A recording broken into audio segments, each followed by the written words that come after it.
Today we want to show you guys some techniques that we use to help break up some myofascial restrictions. We like to use a instrument that is commonly known as instrument-assisted soft tissue mobilizations. There's lots of them out there.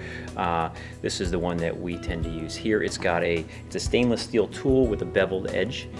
It works really well for breaking up and catching fascial restrictions that may be in a patient.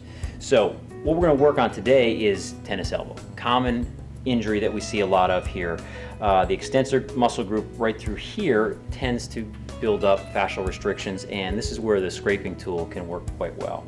So first we'll just kind of glide through the muscle and look for any areas that may be catching or provide some restriction. Okay. When I find an area, then we can start to zone in on that. And typically it's a little uncomfortable, but it should not be painful. Is that tolerable, Abby? Yeah. Okay. You'll notice here, as we start to find an area that does have some restriction, we start to get some redness in there, and that's helping surfacing some blood to that area and break up some of the restrictions. So again, when we see an area of redness, we'll start to zone in on that area. Okay.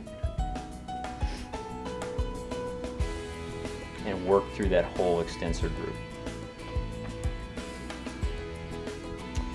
We can also start to put them into a position. A lot of people with tennis elbow, they'll have pain when we put them into a stretch of their extensor, or if they resist extension. So I'll start to put her into a little bit of a extensor stretch and then work through that extensor muscle. Again, maybe some discomfort, but should be tolerable. Where that extensor group attaches is the lateral epicondyle, and it's a bony area where a lot of people get the source of their pain, and we will put a little bit more emphasis, a little bit shorter stroke, and kind of glide through that area. Typically it feels a little bit more gritty and typically a little bit more uncomfortable if you have tennis elbow. We typically try and do about twice a week to break up the fascial restrictions, and typically a couple weeks after this, symptoms should be gone. And that is instrument-assisted soft tissue mobilization.